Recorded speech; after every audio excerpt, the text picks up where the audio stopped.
मेरे प्यारे बच्चों, काव्य संकलन के कवि, आज हम जीवन परिचय जानेंगे माखनलाल चतुर्वेदी जी का। ठीक है, उसके लिए हम पहले प्रस्तावना लिख लेंगे। राष्ट्र हित को ही अपना परम लक्ष्य मान लेने वाले कवियों में माखनलाल चतुर्वेदी का नाम विस्मृत कर पाना कठिन होगा। ये एक ऐसे कवि थे जिन्होंने युग की आवश्यकता को पहचाना। परतंत्र भारतीयों की दीनहीन दशा देखकर इनकी आत्मा चित्कार उठी। ये एक ऐसे कवि थे जो अपना सर्वस्व देकर भी अपने देश के सर्वाधिक उत्थान की कामना करते थे। राष्ट्रीय भावनाओं से ओतप्रोत होने के कारण ही इन्हें हिंदी साहित्य के क्षेत्र में भारतीय आत्मा के नाम से संबोधित किया गया। अब हम इनका जीवन परिचय जानेंगे। क्रांति के अमर गायक श्री माखनलाल चतुर्वेदी जी का जन्म 1889 ईस्वी में मध्य प्रदेश के बाबई नामक स्थान पर हुआ था।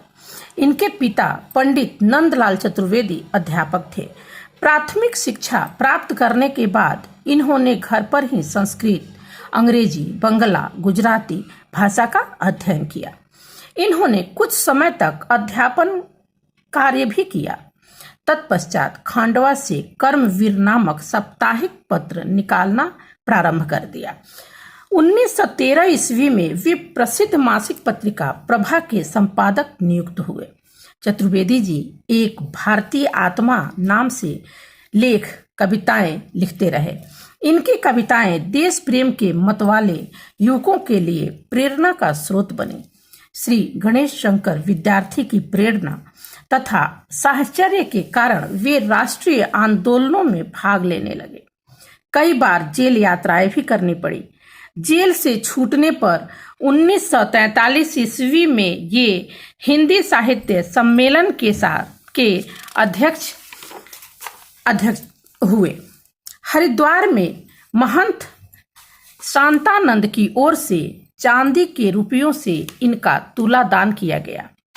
भारत सरकार ने इन्हें पद्म भूषण की उपाधि से विभूषित किया। मध्य प्रदेश सरकार ने भी इन्हें पुरस्कृत किया। 80 वर्ष की आयु में 30 जनवरी 1968 ईस्वी को इन महान भारतीय आत्मा की वाणी सदा के लिए मौन हो गई। अब साहित्यिक अवदान इनका हम देख लेंगे। माखनलाल चतुर्वेदी जी का साहित्यिक जीवन पत्रकारिता से प्रारंभ हुआ। इनमें देश प्रेम की प्रबल भावना विद्यमान थी। अपनी निजी संघर्षों, वेदनाओं और यातनाओं को इन्होंने अपनी कविताओं के माध्यम से व्यक्त किया। कोकिल बोली शीर्षक कविता में इनके वंदी जीवन के समय प्राप्त यातनाओं का मर्म स्पर्शी चित्रण हुआ है। इनका संपूर्ण साहित्यिक जीवन राष्ट्रीय विचारधाराओं पर आधारित है। ये आजीवन देश प्रेम और राष्ट्र कल्याण के गीत गाते रहे। इनके राष्ट्रवादी भावनाओं पर आधारित काव्य में त्याग, बलिदान, कर्तव्य भावना और समर्पण के भाव निहित हैं। ब्रिटिश साम्राज्य के अत्याचारों को देखकर इनका अंतर्मन ज्वालामुखी की तरह धधकता रहता था। अपनी कविताओं में प्रेरणा, हुंकार, प्रताड़ना, उद्बोधन और मनुहार के भावों को भरकर वे भारतीयों की सुप्त चेतना को जगाते रहे। भारतीय संस्कृति, प्रेम, सौंदर्य और आध्यात्मिकता पर भी इन्होंने अनेक हृदय स्पर्शी चित्र अंकित किए हैं। अब हम उनकी रचनाएं देख लेंगे। चतुर्वेदी जी के काव्य का मूल स्वर राष्ट्रीयतावादी है। राष्ट्रीयता इनके काव्य का कलेवर है तो भक्ति और रहस्यवाद उसकी आत्मा। इनकी कृतियां हैं। पहला है कृष्णार्जुन युद्ध। यह अपने समय की प्रसिद्ध रचना रही है। इसमें पौराणिक नाटक को भारतीय नाट्य परंपरा के अनुसार प्रस्तुत किया गया है। दूसरा है साहित्य देवता। यह इनकी भावात्मक निबंधों का संग्रह है। तीसरा है हिम तरंगिनी। यह इनकी साहित्य अकादमी पुरस्कार से पुरस्कृत रचना है। चौथा है कला का अनुवाद। यह इनकी कहानियों का संग्रह है। पांचवा संतोष बंधन सुख। इसमें श्री गणेश शंकर विद्यार्थी जी की मधुर स्मृतियां हैं।